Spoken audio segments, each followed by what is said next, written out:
कहते हैं अपमान वो चिंगारी है जिसको अगर सही दिशा मिल जाए तो मशाल बनकर इंसान को रोशनी की तरह आगे बढ़ा सकती है, और अगर नहीं मिले तो इंसान को अंदर से जलाकर राख कर देती है। यह अपमान इंसान के आत्मसम्मान को झकझोरता है और व्यक्ति को साबित करने के लिए मजबूर कर देता है कि वह कितना सक्षम है, कितना काबिल है। अब जरा सोचिए कि अगर यही अपमान ना हुआ होता तो क्या कालिदास आज कालिदास कहलाते, या फिर गांधी गांधी होते, या फिर अंबेडकर क्या आज अंबेडकर बन पाते? शायद नहीं। दोस्तों, हमारी कहानी के नायक भी ऐसे ही महापुरुष थे जिन्होंने अपमान के चलते दुनिया ही बदल दी, और ये एक ऐसी मशाल थे जिसने समाज की अंधेरी गुफा को अपने दम पर रोशन कर दिया था। जब पूरा समाज जाति, धर्म, अंधविश्वास और ऊंच नीच के दलदल में घिरा हुआ था, तब इस आदमी ने अपने विचारों की मशाल से ही समाज की अज्ञानता को दूर किया। इसे न राजपाट चाहिए था, न दौलत की कोई हवस थी, बस इसका एक ही सपना था कि एक ऐसा समाज जहां इंसान को एटलीस्ट इंसान समझा जाए, जहां नारी को बराबरी का हक मिले, जहां शिक्षा हर द्वार तक पहुंचे। और इनके बारे में हमारे देश के पूर्व प्रधानमंत्री विश्वनाथ प्रताप सिंह ने एक बार कहा था कि ये भारत की बुनियादी क्रांति के पहले महापुरुष थे। ये महात्मा बुद्ध, महावीर, मार्टिन लूथर और नानक इत्यादि के उत्तराधिकारी माने जा सकते थे। बाबा साहेब अंबेडकर ने तो इनके बारे में यहां तक कहा है कि महात्मा बुद्ध तथा कबीर के बाद ये मेरे तीसरे गुरु हैं।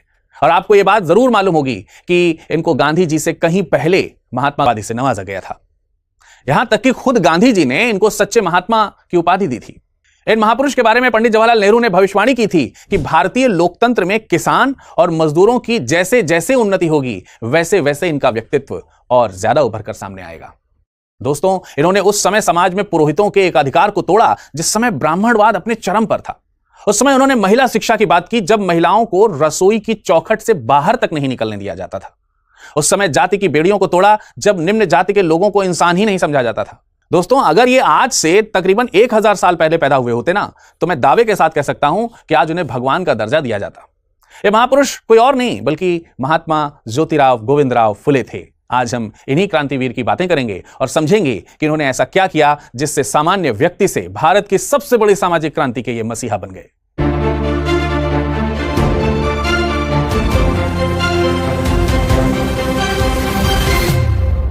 जगह पूना, महाराष्ट्र, साल 1827, तारीख थी 11 अप्रैल। इसी दिन ज्योतिबा देवता का सालाना मेला भी लगता था, और इसी दिन एक साधारण परिवार में एक तेजस्वी बालक का जन्म हुआ। ज्योतिबा देवता के सम्मान में इस बच्चे का नाम रखा गया था ज्योतिराव। पूरा नाम ज्योतिराव फुले। जन्म के समय कोई कल्पना भी नहीं कर सकता था कि यह बच्चा बड़ा होकर भारत का सबसे बड़ा समाज सुधारक बनने वाला है। बहरहाल यह बच्चा एक माली जाति के परिवार में जन्मा था, एक ऐसे परिवार जिसे समाज ने हमेशा हाशिए पर रखा था। माली जाति को उत्तर भारत में सैनी के नाम से जाना जाता है। माली जाति की बहुत सारी उपजातियां हैं, जिनमें सैनी, रामी, फूल, फिलेरिया, मरार, मात्राकार, काछी, कुशवाहा, हरदिया और सूर्यवंशी जैसी कई उपजातियां शामिल हैं, जो मंडल आयोग और कई राज्यों की सूची में पिछड़ी जाति के रूप में भी शामिल हैं। माली पारंपरिक रूप से फल और सब्जी उगाने का काम करते थे, और जाति व्यवस्था इन्हें शूद्र श्रेणी में रखा करती थी। दोस्तों, अब आप सोच रहे होंगे कि यह जानकारी क्यों दी जा रही है। मैं सच कहूं तो अगर यह बच्चा माली परिवार में ना पैदा हुआ होता तो इसके साथ भेदभाव ना हुआ होता, और इसका अपमान भी ना हुआ होता, और अगर इसका अपमान ना हुआ होता तो शायद यह महात्मा ज्योतिराव फुले कभी नहीं बन पाता। हालांकि यह कहा जा सकता है कि भेदभाव के खिलाफ ज्योतिराव की लड़ने की ताकत उनके खून में ही थी, क्योंकि उनके परदादा ने भी अपने समय में जातिवाद और ब्राह्मणवाद के खिलाफ विद्रोह किया था। क्या किया था इनके परदादा ने, आइए जानते हैं। ज्योतिराव के परदादा सतारा से 40 किलोमीटर दूर, यह कोई जगह थी कटगुण, वहां एक गांव था, उसी गांव के निवासी थे। गांव में चौगुला, चौगुला जानते हैं? चौगुला मतलब एक निम्न श्रेणी के ग्राम अधिकारी। ये उसी ग्राम अधिकारी के रूप में काम करते थे, और इस समय तक इनका परिवार उन्हें गोहरे उपनाम से उपयोग करता था, या पुकारता था, या जाना जाता था। गोहरे फुले में कैसे बदल गया, जल्द ही आपको इसका पता चलेगा। बहरहाल ये वो समय था जब निचली जातियों के खिलाफ अन्याय अपने उच्चतम स्तर पर था। इस गांव में पेशवा काल में ब्राह्मण राजस्व अधिकारी दलित और किसानों पर तरह तरह के जुल्म ढाया करते थे। इसी अन्याय का शिकार हुए थे ज्योतिराव के परदादा। अब ज्योतिराव के परदादा ने देखा कि इस अन्याय के खिलाफ उनकी आवाज सुनने वाला कोई था ही नहीं, बचाने वाला कोई नहीं था, तो उन्होंने शोषण का अंत करने के लिए उन राजस्व अधिकारियों की ही हत्या कर दी और खुद की जान बचाने के लिए अपना गांव छोड़ करके कहीं और चले गए। ये अपने 3 बेटों के साथ पुणे के खानवाड़ी गांव में आ गए। आर्थिक तंगी तो थी ही, लेकिन यहां किस्मत ने एक और मोड़ लिया। एक फूल वाले ने इन्हीं तीनों भाइयों को अपने यहां पर काम पे लगा लिया। इसने इन भाइयों को फूल उगाने और सजाने के हुनर में माहिर बना दिया। इतना माहिर बन गए कि इनको शाही दरबार के लिए भी काम मिलने शुरू हो गए। इनका काम इतना बढ़िया होता था कि खुद पेशवा बाजीराव द्वितीय इनके काम से बहुत प्रभावित हुए थे और इनको इनके इनाम के तौर पर 35 एकड़ जमीन दे दी थी, वो भी टैक्स फ्री। इनकी कला इतनी मशहूर हो गई कि इन्होंने अपना उपनाम गोहरे से फुले यानी फूल वाला रख लिया था। लेकिन कहते हैं ना कि हिंदुस्तान में आपकी पहचान आपकी जाति ही होती है, हुनर की पहचान नहीं होती। हुनर चाहे जितना हो, आगे चलकर यही जातिगत भेदभाव का सामना करना पड़ता है ज्योतिराव फुले को। आगे चलकर ज्योतिराव फुले के पिता गोविंद राव को खेती और फूल बेचने का ही काम करना पड़ा। समय के साथ गोविंद राव ने चिमनाबाई से विवाह किया, जिनसे उनके 2 बेटे हुए, जिनमें ज्योतिराव सबसे छोटे थे। दुर्भाग्यवश चिमनाबाई का निधन हो गया और जब ज्योतिराव मात्र 1 साल के थे तो गोविंद राव को माली बिरादरी वालों ने बहुत समझाया कि बच्चे की जिम्मेदारी को देखते हुए आप दूसरी शादी कर लो, लेकिन उन्होंने सबको मना कर दिया। इस प्रकार से सगुणाबाई क्षीरसागर ने ज्योतिराव को पाल पोस करके बड़ा किया। अब ज्योतिराव धीरे धीरे बड़े हो रहे थे और अब बारी थी उनकी शिक्षा की, लेकिन उन दिनों माली समाज में शिक्षा को कोई खास अहमियत नहीं दी जाती थी और जो भी पुणे शहर के मराठी पंडित होते थे वो अपने घर में ही केवल ऊंची जाति को ही, उच्च वर्ग के बच्चों को ही संस्कृत, व्याकरण, तर्कशास्त्र, न्याय दर्शन इत्यादि की शिक्षा देते थे। दलित और निम्न जाति के बच्चों को कौन पूछता था? उनको शिक्षा से वंचित ही रखा जाता था। बहरहाल यह ब्रिटिश राज का समय था और ब्रिटिश ईसाई धर्म प्रचारकों ने पूना में कई अंग्रेजी स्कूल्स खोले थे और इसी समय governor general lord William Bentinck ने ऐलान किया कि अब भारत की शिक्षा नीति बदलेगी। 1835 का वो दिन था, 7 मार्च। लॉर्ड विलियम बेंटिंग का मकसद था भारतीयों को यूरोपीय साहित्य और विज्ञान से जोड़ना। अब जरा सोचिए कि जिस देश की जड़ें सदियों से रूढ़ियों में जमी हुई हों, वहां यह बदलाव कितना आसान था। बहरहाल ज्योतिबा फुले अब तकरीबन 7 से 8 साल के हो चुके थे। तब इनके पिता गोविंद राव ने मराठी पढ़ने, सामान्य ज्ञान व हिसाब किताब करने लायक पढ़ाई के लिए मिशनरी स्कूल में इनको भर्ती करा दिया। लेकिन यहां यह बालक ज्योतिराव को पहली बार जातिगत भेदभाव का सामना भी करना पड़ा, जहां कट्टरपंथी हिंदू निम्न और शूद्र जाति के विद्यार्थियों को स्कूल से निकालने के ऊपर तुले रहते थे। क्यों? ब्राह्मणवादी उस समय की मानसिकता ही इस प्रकार की थी। ब्राह्मणवादी मानसिकता लोगों को इशारे पर शूद्र बच्चों के नाम काट जाने के लिए मजबूर कर देती थी। ज्योतिराव की पढ़ाई भी इसीलिए बीच में रुक गई और ज्योतिराव अब अपनी खेती पर सब्जी, भाजी और फूल की खेती इत्यादि करने लगे। लेकिन किस्मत को ज्योतिराव के लिए कुछ और मंजूर था। स्कूल छोड़ने के बाद ज्योतिराव आगे बढ़े और आगे बढ़ने में, पढ़ने में उनकी जो ललक थी वो कंटिन्यूअस बनी रही। सगुणाबाई, जिन्होंने इनको पाल पोस करके बड़ा किया था, उन्होंने बालक ज्योतिराव को घर में ही पढ़ने में मदद की थी और अब ज्योतिराव दिन में खेतों में काम करते थे और जो बचा हुआ समय होता था उसमें वो किताबें पढ़ते थे।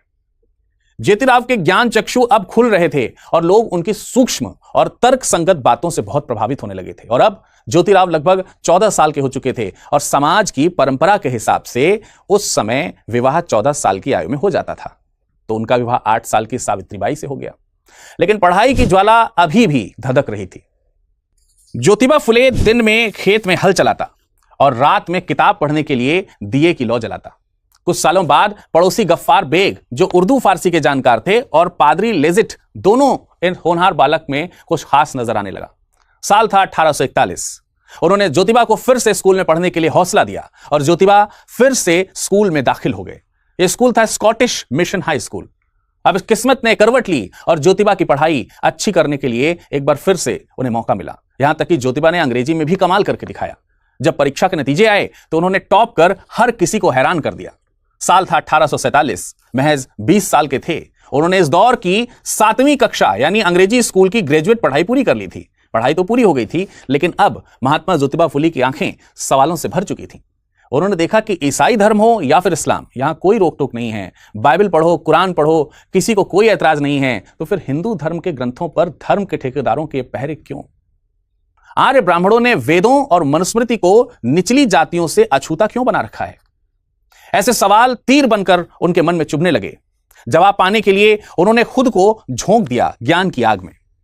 उन्होंने बुद्ध का दर्शन पढ़ा, रामानुजाचार्य की विचारधारा को अपनाने का प्रयास किया, डूबे उसमें, रामानंद और बसवेश्वर की शिक्षाओं को आत्मसात किया। गुरु नानक, संत कबीर, संत दादू, हर महान संत की वाणी में उन्होंने मुक्ति की राह देखी। लेकिन संत तुकाराम की गाथा, ज्ञानेश्वरी, भगवत, धर्म कथाएं, उन सबको उन्होंने पढ़ लिया, पर वो नहीं रुके। गीता, उपनिषद, पुराण, इन सब का भी एक एक पन्ना पलट डाला। शिवाजी महाराज की वीर गाथा से लेकर जॉर्ज वॉशिंगटन तक उन्होंने हर जीवन गाथा को अपने विचारों का एक हिस्सा बना लिया। प्रोफेसर विल्सन, जोन्स जैसे विद्वानों की हिंदू धर्म पर लिखी गई किताबें उन्होंने पढ़ डाली। इस ज्ञान मंथन ने तो उनके भीतर चिंतन का एक तूफान झकझोर के खड़ा कर दिया और उनके अंदर एक क्रांति का बीज पल रहा था। हिंदू धर्म के अंदर तक घुसी हुई ऊंच नीच की, जात पात की जंजीरें, अंधविश्वासों की मोटी दीवारें, ये सब उनके मन को मतने लगी थी। वो समझ गए थे कि धर्म का असली मकसद आत्मिक विकास है, मानवता की सेवा है। वर्ण व्यवस्था की खोखली नींव, धार्मिक पाखंड, जातिवाद, ये सब उन्हें जड़ से उखाड़ फेंकना था। उनकी सोच में अब चिंगारी पैदा हो चुकी थी और ये चिंगारी थी बदलाव की, ये चिंगारी थी बराबरी हासिल करने की। उन्होंने साफ साफ समझ लिया था कि शिक्षा ही वो चाबी है जो मानवता के बंद दरवाजों को खोल सकती है। जब तक शिक्षा नहीं, तब तक इंसान अंधकार में भटकता रहेगा। अब ये चिंगारी बदलने लगी थी सदी की सबसे बड़ी सामाजिक क्रांति की आग में। लेकिन अभी ज्योतिराव फुले को एक और अपमान सहना बाकी था, जिसने इस आग में घी का काम कर दिया। साल 1848 उनके जीवन में एक और मोड़ आया और इस साल ज्योतिबा फुले अपने परम मित्र सखाराम हरि परांजपे की बारात में शामिल हुए। ज्योतिबा, जो कि माली समाज से थे, अपने मित्र के साथ आदरपूर्वक बारात में चल रहे थे। लेकिन यह दृश्य उन कट्टर उच्च वर्ग के लोगों को रास नहीं आया। वे बिफर उठे। उन्होंने उग्र स्वर में एक प्रश्न पूछा, एक शूद्र ब्राह्मणों की बारात में कैसे आ गया? माली का बेटा है तो अपने घर में फूल माला पिरो, यहां क्यों चल रहा है? पवित्र ब्राह्मणों की बारात को अपवित्र करने के लिए सरेआम लोगों के सामने इस प्रकार का अपमान ज्योतिबा के लिए असहनीय था। पर यह एक साधारण अपमान नहीं था, यह एक समाज की गहरी बीमारी का लक्षण था। यह घटना ज्योतिबा के अंतःकरण को भीतर तक झकझोर देती है। ज्योतिबा के मन में सवाल उठने लगे, क्यों ब्राह्मण और गैर ब्राह्मण जातियों में इतनी गहरी खाई है? उन्होंने तुलना की कि जहां एक और हिंदू समाज में यह दमनकारी व्यवस्था है, वहीं ईसाई समाज में मानवता, मानव सेवा, भाव और समानता की भावना देखी जाती है। यहां छुआछूत का नामो निशान तक नहीं है। उन्होंने सोचा कि काश यही भाव हमारे धर्म में भी होता। यही वो क्षण था जब उनके भीतर क्रांति की चिंगारी भड़क उठी और वे जानते थे कि परिवर्तन का एकमात्र हथियार है शिक्षा। उन्होंने ठान लिया कि अगर ब्राह्मणों ने शिक्षा के द्वार बंद कर रखे हैं तो वे दलित, पीड़ित समाज के लिए शिक्षा का नया द्वार जरूर खोलेंगे। अगर शासन साथ नहीं देता तो वो खुद अवसर गढ़ेंगे। उनकी नस नस में बगावत की बिजली दौड़ने लगी। यही वह मोड़ था जिसने उन्हें एक महान समाज सुधारक, क्रांतिकारी विचारक और दलितों के महान मसीहा के रूप में गढ़ा था। लेकिन ऐसा क्या किया ज्योतिबा ने जिससे वो महात्मा ज्योतिबा फुले बन गए? आइए जानते हैं। पूना शहर में उस समय हालात ऐसे थे कि अगर कोई अछूत सड़क पर निकलता तो उसे अपनी पीठ पर पत्तियों की झाड़ू बांधनी पड़ती थी। क्यों? ताकि जब वो चले तो उसके पीछे की जमीन अपने आप साफ होती जाए। गले में एक बर्तन लटकाना जरूरी होता था कि कहीं गलती से अगर सड़क पर थूकना पड़ जाए तो सड़क अपवित्र ना हो जाए। और जब वो चलता था तो जोर से आवाज लगाकर लोगों को आगाह करता था, जैसे कि वो कह रहा हो, हटो हटो, एक अछूत आ रहा है। उस समय के ब्राह्मणों का मानना था कि इससे उनका पवित्र वातावरण दूषित नहीं होगा।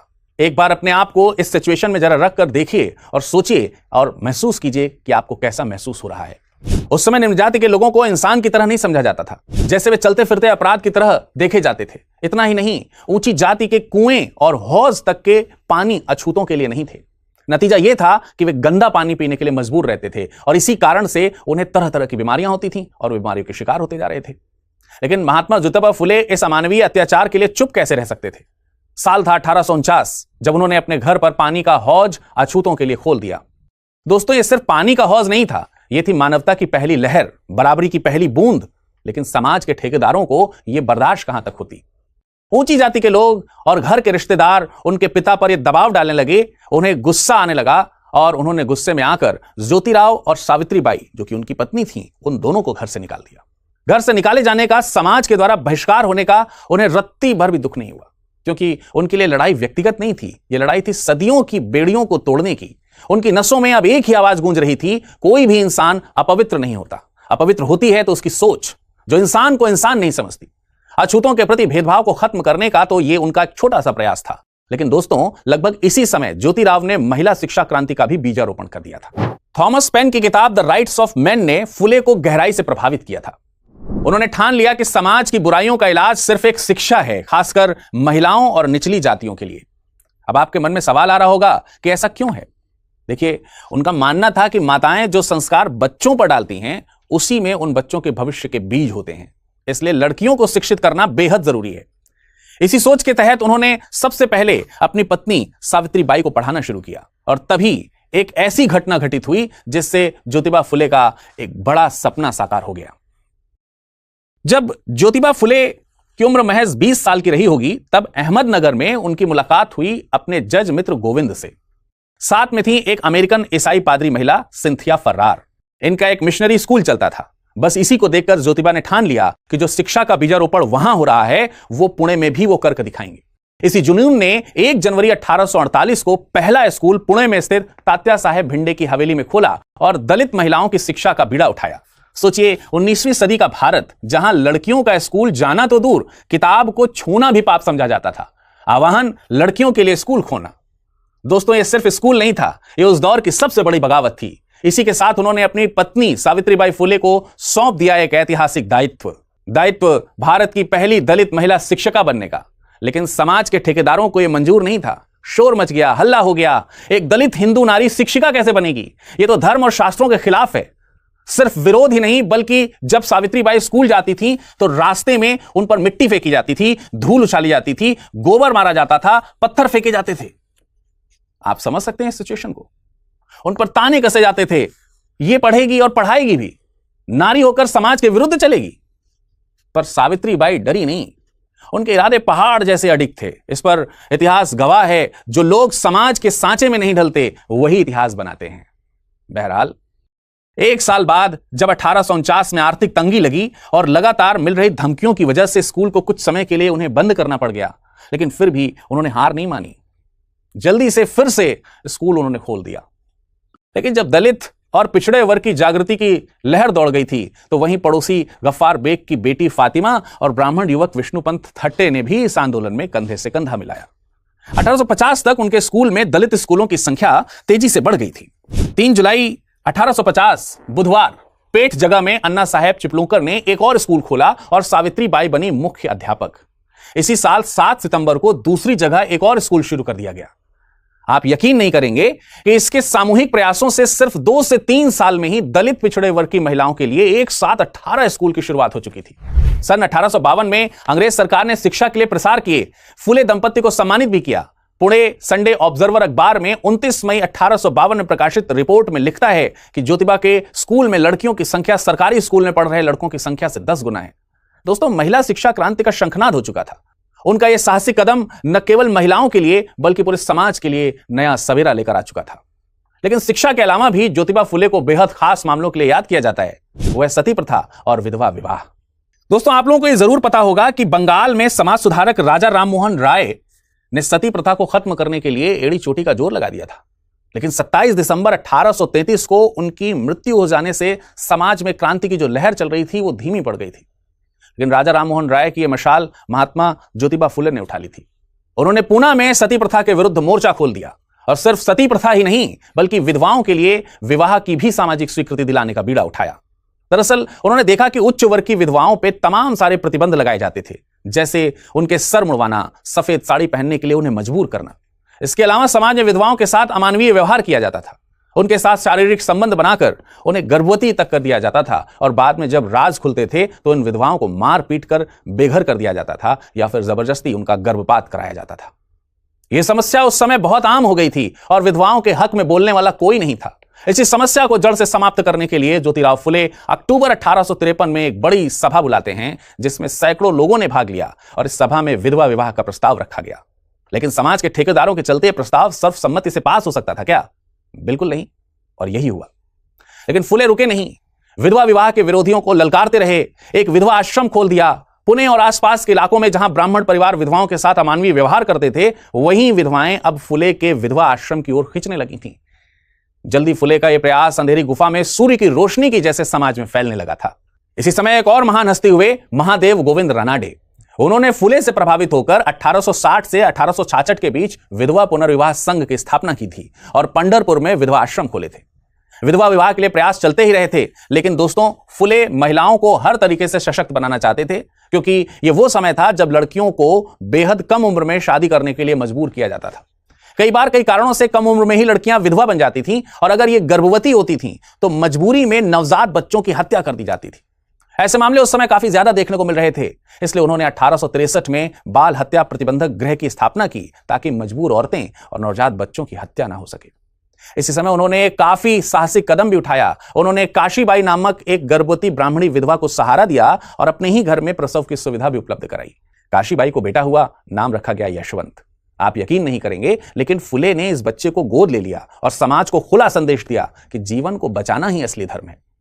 इन्हीं सालों में यानी सन 1866 में विष्णु शास्त्री पंडित के सहयोग से फुले ने बंबई प्रेसिडेंसी में विधवा विवाह समितियां गठित की थी। यहां तक कि विष्णु शास्त्री पंडित ने खुद भी विधवा ब्राह्मणी से विवाह किया था और एक संदेशा दिया था।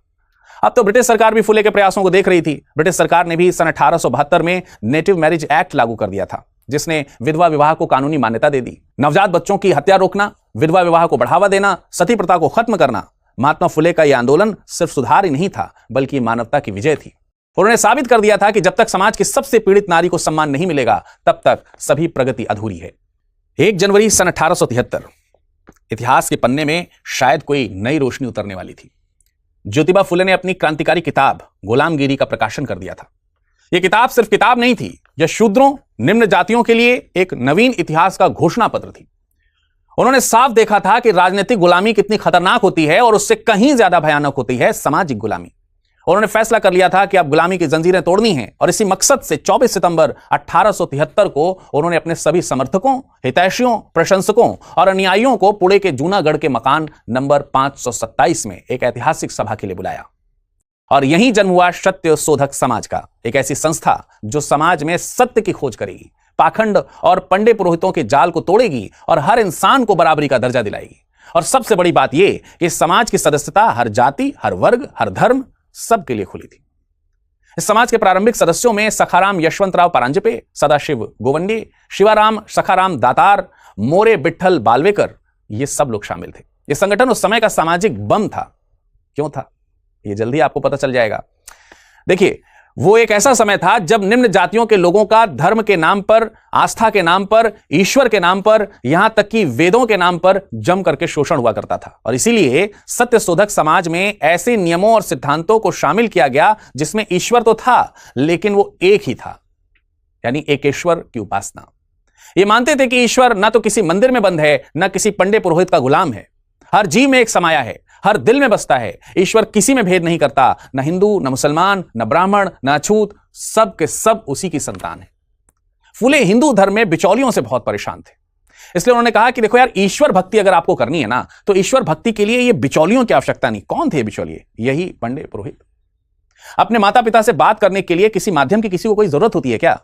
वे बताते हैं ठीक उसी तरीके से, वैसे जैसे आप अपने माता पिता से बात करते हैं तो किसी बिचौलिए की आवश्यकता नहीं पड़ती, ठीक उसी तरीके से परमात्मा से मिलने के लिए किसी पंडित की क्या कोई जरूरत है? उनका मानना था कि समाज में वेदों के चलते ही जाति व्यवस्था बनी और जाति व्यवस्था के चलते शोषण के रास्ते खुल गए। और चूंकि वेदों को ईश्वर के द्वारा बनाया गया माना जाता है, इसलिए समाज पर यह भी सवाल उठाते थे कि क्या ये सारे वेद उचित मार्ग बताते हैं? इसलिए उन्होंने कहा कि कोई भी ग्रंथ ईश्वर के द्वारा रचित माना जा सकता है क्या? उन्होंने कहा नहीं, ना ही कोई पूर्ण इसके प्रमाण है, ना ही ईश्वर के द्वारा रचित है, ऐसा कहीं लिखा है। ईश्वर कभी अवतार नहीं लेता। पुनर्जन्म, कर्मकांड, जब तब, ये सब अंधविश्वास है। ब्राह्मणों ने स्वार्थवश इसे फैलाया कि बिना संस्कृत मंत्रों के ईश्वर सुलभ नहीं है। अब सोचिए कितनी निर्भीक सोच रही होगी, कितनी निर्भीक सोच रही होगी ज्योतिबा फुले की। ज्योतिबा फुले के सत्य शोधक समाज के साफ साफ लक्ष्य थे, जैसे कि ब्राह्मणवादी मानसिकता और सामाजिक गुलामी को तोड़ना, मूर्ति पूजा का निषेध, ये सब। धार्मिक कर्मकांडों के नाम पर ब्राह्मणों का शोषण बंद कराना भी उनका एक उद्देश्य था। इसके अलावा शिक्षा का प्रसार करना, खासतौर से स्त्रियों के लिए शिक्षा के अधिकार की मांग करना, अछूतों का उद्धार, छुआछूत को मिटाना, ऐसे तमाम सारे लक्ष्य थे ज्योतिबा फुले के। उनका मानना था कि ब्राह्मण पुरोहित अनिष्ट का डर दिखाकर, डराकर आम लोगों को ठगा करते हैं। इस बात को समझने के लिए उन्होंने ब्राह्मणों की चालाकी, किसानों का कोड़ा तथा गुलामगिरी पुस्तक में विस्तार से लिखा है। ज्योतिबा फुले के ये सभी काम पूरी तरह हिंदू मान्यताओं के खिलाफ थे, इसलिए उनका हर रास्ते पर विरोध होता था। यहां तक कि उनकी हत्या की कोशिशें भी की गईं। और इतना ही नहीं, ज्योतिबा फुले ने अपने सत्य शोधक समाज के माध्यम से खुद को विवाह के नियम और विधि के लिए तैयार किया था। इन नियमों में किसी ब्राह्मण की जरूरत नहीं थी, किसी फिजूल खर्ची की जरूरत नहीं थी। विवाह के लिए कोई 7 वचन नहीं थे, सिर्फ इतना वचन लेना होता था कि सभी स्त्री पुरुष एक समान होते हैं, और मित्रवत होते हैं। इस समय इस तरह की विधि का पालन करवाया जाना एक बहुत बड़ा विद्रोही कदम हो सकता था। इस कदम से ब्राह्मणों ने फुले के खिलाफ मुकदमा दायर कर दिया, लेकिन फुले कभी झुके नहीं, घबराए नहीं और रुके भी नहीं। इस संगठन के विचार लोगों को बहुत पसंद आने लगे। धीरे धीरे महाराष्ट्र के कोने कोने में इनकी शाखाएं फैलने लगीं। ये जनता का संगठन बन चुका था और ऐसी मशाल जो अब किसी एक हाथ में नहीं थी बल्कि पूरे समाज की मुट्ठियों में जल रही थी। लेकिन फुले यहीं नहीं रुके, वो समाज में हर प्रकार के अन्याय के लिए आवाज उठाते थे, किसानों और मजदूरों के लिए भी। तो फिर अब यह देखना है कि इस क्रांति की मशाल को उन्होंने और आगे कहां तक पहुंचाया। यह वक्त था जब दिसंबर 1874 में महाराष्ट्र के किसानों का विद्रोह उफान पर था। ज्योतिबा फुले खुलकर उनके साथ खड़े हो गए थे। फिर जब वे पुनः नगर पालिका के सदस्य बने तो उनकी नजर मिल मजदूरों की बदहाली पर पड़ी और उन्होंने देखा कि कारखानों में मजदूर, औरतें और यहां तक कि बच्चे 14-14 घंटे तक बिना छुट्टी के पिस रहे हैं। ज्योतिबा ने नारायण लाल लोखंडे का साथ लिया और मजदूरों को संगठित करना शुरू कर दिया। सभा दर सभा, मंच दर मंच उन्होंने मजदूरों की आवाज बुलंद की। लोखंडे ने पहली बार बंबई में मजदूर सम्मेलन बुलाया और इस सम्मेलन में 6000 मजदूरों के हस्ताक्षर किए गए और इन्हीं 6000 मजदूरों के हस्ताक्षर के साथ एक मांग पत्र पर सरकार तक अपनी आवाज पहुंचाई।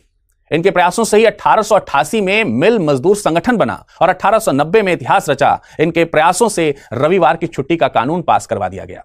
इनकी नजर किसानों की दुर्दशा पर भी पड़ी थी। उनका मानना था कि किसान सुखी तो विश्व सुखी। वो किसान की बेहतरी पर बहुत ज्यादा केंद्रित थे और यहां तक कि सत्यशोधक समाज की ही सिफारिश पर सन 1878 में दक्कन किसान राहत कानून बना, जो 1879 में पारित किया गया था। इस कानून का मकसद क्या था? मकसद था किसानों को ऋण मुक्त करवाना, साहूकारों के जाली हिसाब किताब से किसानों को बचाना। दोस्तों, ऐसे न जाने कितने काम ज्योतिबा ने किए थे जिससे समाज के हर वंचित व्यक्ति को लाभ मिला था। अब इतना सब कुछ पढ़ने के बाद, इतना सब कुछ जानने के बाद, आइए एक बार नजर डालते हैं ज्योतिबा के मूल्यांकन पर। ज्योतिबा स्त्री और पुरुष के समान अधिकारों के समर्थक थे। उन्होंने सरकार से विधवाओं के मुंडन पर कानून बनाने की मांग की थी। जिस समय भारत में शिक्षा का अधोन्मुखी निस्पंदन सिद्धांत चलता था, उस समय ज्योतिबा ने 19 अक्टूबर 1882 को हंटर आयोग के समक्ष निडरता से कहा कि आप शिक्षा का प्रारंभ नीचे से ऊपर करें, ऊपर से नीचे की ओर नहीं। पहले नींव को देखें और फिर कलश का ध्यान रखें। ये बहुत बड़े स्टेटमेंट्स थे। ज्योतिबा का मानना था कि मेहनतकश जनता का अधिकांश धन दान पुण्य में चला जाता है। यदि इस धन को वह अपना जीवन स्तर सुधारने में लगा ले तो वह अच्छा जीवन जी सकता है। इस धन से अपने परिवार की बेहतरी के बहुत से काम कर सकता है। ज्योतिबा फुले जन भाषा के समर्थक थे। उनका मानना था कि भाषा का सवाल असल में सत्ता संघर्ष से ही जुड़ा हुआ है। लोक भाषा के लिए उन्होंने संघर्ष किए थे। वो अक्सर लोक भाषा के सवाल पर मराठी संत की बात दोहराते थे, संस्कृत भाषा देवताओं ने बनाई है, तो क्या मराठी चोर उचक्कों की भाषा है? ज्योतिबा फुले शराब के भी विरोधी थे। उन्होंने यहां तक सुझाव दे डाला था कि नगर पालिका शराब की दुकानों पर ज्यादा से ज्यादा टैक्स लगाए, जिससे यह शराब की लतखोरी जो है वो कम हो जाए। ऐसे न जाने कितने महान विचारों के धनी ज्योतिबा फुले न सिर्फ समाज सुधारक थे बल्कि अच्छे व्यापारी, अच्छे लेखक और नगर निगम के सदस्य भी थे। 1863 में उन्हें ठेकेदारी की भी शुरुआत की थी। बाद में पुणे नगर पालिका के आयुक्त बन गए। 1883 तक वे इस पद पर बने रहे। एक लेखक के रूप में भी उन्होंने अपनी छाप छोड़ी। गुलामगिरी और शेतकरच्या आसूर जैसी किताबें आज भी समाज को प्रेरणा देती हैं। दोस्तों, यहां एक और बात समझिए। 19वीं सदी में जब भारतीय समाज बहुत सी बुराइयों से जकड़ा हुआ था, तब कुछ नाम चमकते हुए सूरज की तरह उभरे थे। ये नाम थे राजा राम मोहन राय, केशव चंद्र सेन, देवेंद्र नाथ ठाकुर, स्वामी दयानंद सरस्वती। ऐसे सूरज थे जो अंधेरे में चमकते उजाले की तरह लोगों की रोशनी, लोगों के जीवन में रोशनी घोल रहे थे। इन सभी ने समाज में फैली कुरीतियों का हथौड़ा चलाया। लेकिन एक बात थी, ये सभी समाज सुधारक मध्यम वर्ग या ऊंच नीच की दीवारों के बराबरी हिस्से से आते थे, इसलिए उनकी रोशनी भी वहीं तक सीमित रही थी। लेकिन ज्योतिबा फुले ये वो नाम था जो समाज की सबसे गहरी खाई में उतर चुका था।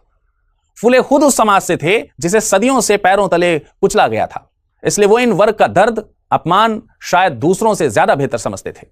फुले की क्रांति सिर्फ सुधार नहीं थी, यह थी समानता की क्रांति। इसलिए उनके संघर्ष और योगदान को सलाम करते हुए बंबई के समाज सुधारक विट्ठल राव कृष्णाजी वंदेकर ने उन्हें महात्मा की उपाधि दी थी। दोस्तों, 1888 में उन्हें लकवा मार गया और 20 नवंबर 1890 को वे इस दुनिया से रुखसत हो गए। लेकिन महात्मा फुले का काम और उनके विचार आज भी जिंदा हैं। वो मशाल जो उन्होंने जलाई थी आज भी देश के करोड़ों लोगों को रोशनी दे रही है। आज शिक्षा का अधिकार, महिला सशक्तिकरण और सामाजिक न्याय है तो इसके पीछे महात्मा ज्योतिबा फुले ही हैं। फुले सिर्फ इतिहास नहीं, भविष्य की रोशनी भी हैं। अगर फुले ना होते तो शायद हम आज भी गुप्त अंधेरे में ही होते। ज्योतिबा फुले ने यह सिखा दिया था कि अगर सोच में आग हो तो व्यवस्था की जंजीरों को भी पिघलाया जा सकता है। उनकी क्रांति आज भी जिंदा है, हमारे संविधान में, हमारे अधिकारों में और हर उस कदम में जो बराबरी और इंसानियत की ओर आगे बढ़ता है।